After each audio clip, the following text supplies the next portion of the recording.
Okay, so I'm going to be really brief here about tonight's remote view and what I saw. Um, I put myself in the shoes of Donald Trump and I found myself bargaining with Congress. I feel the growing rift between myself and Congress. And I feel the unhappiness of the voters. And I feel that they are talking about me. And I feel as Trump, I have a loyal group of henchmen, and I have a loyal group of henchmen, and they want to retaliate against those people who they consider to be rhinos, who are not going to help and assist them in doing whatever the president wants. So he's got his henchmen similar to Hitler in the final days of the bunker, you would think, but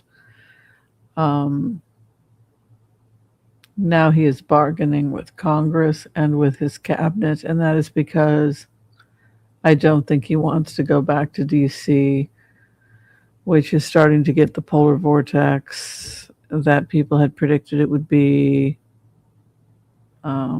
unusually cold this year. And it's not good for his health, given his cardiovascular condition, his problems. So it just looked like there's a really good possibility that Trump will want to stay on. He will want to stay a little bit longer in Florida. So that was the main thing that I wanted to say, was that I just got the impression that he was not keen to go back to Florida. It's cold there. I mean, he was not keen to leave Florida and go to DC because it was really cold. It's not good for his circulation. He's not able to fly long distances because he's having congestive heart condition, cardiomyopathy possibly, which is causing extra fluid in his circulatory system, which is why he got chronic venous insufficiency. It was because he had too much fluid in his venous system, which caused the valves to collapse. And so what happens in a patient like that is that they give Lasix or something like this, sometimes on the dorsal hand. We talked about that. So his doctors would not want him to fly if he's at, between a 2 and a 3. They had him for his cardiac health. When it's 4 or 5, they can't fly at all. So he would be able to fly short distances no more than 4 hours at a time. So he could do a trip to Pennsylvania from DC. He can do a trip from DC to Florida, but he wouldn't be able to do something like go back to Asia or something like that without great difficulty. The last meditation I did had to do with this idea that there was infighting that was taking place within Trump's cabinet and within Congress itself.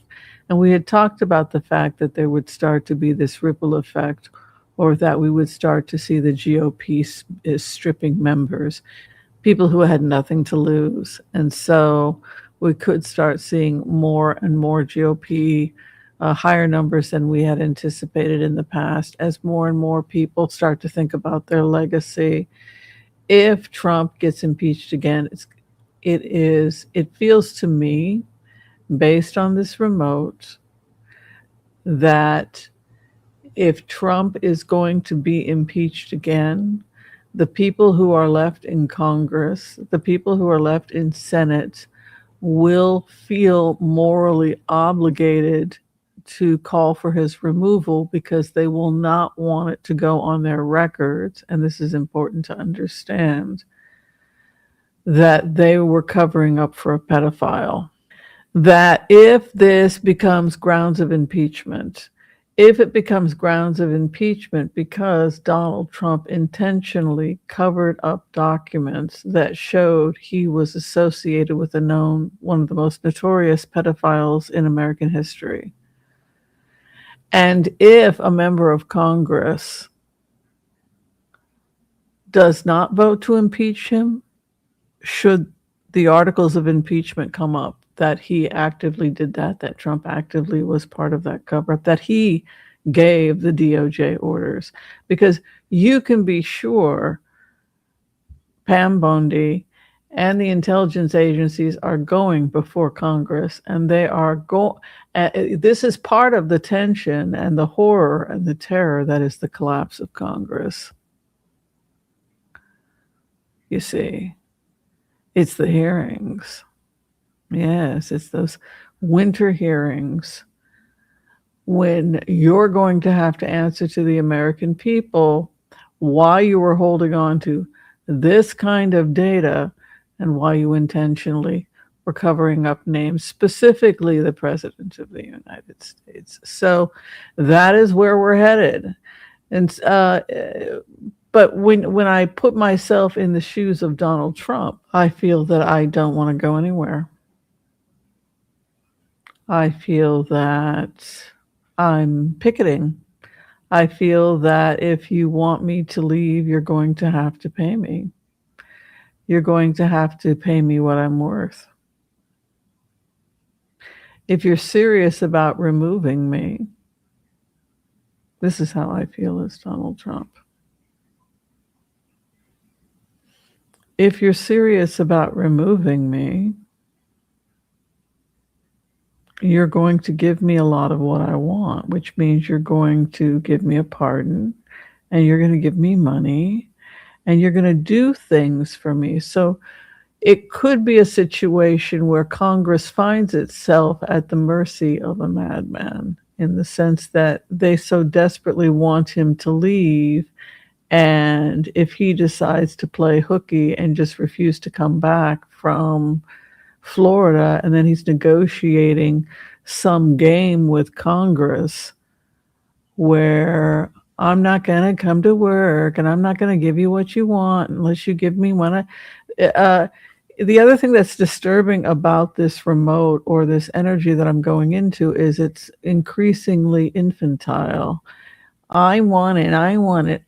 You don't like me. You don't love me. You don't like me. You don't love me. Well, then I'm not coming back to cold, awful, windy DC, which my doctor doesn't want me to go to anyway. And if you want me to leave, then what are you going to give me in return? What are you going to do for me if I leave? What's in it for me, baby?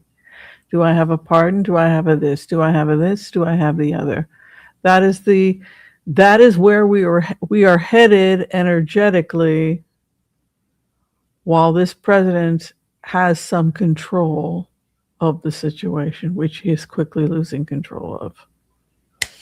All right, I want to thank you for watching this remote. Be sure and share, like, subscribe, and we'll see you next time. Thank you, everyone. God bless. Bye-bye.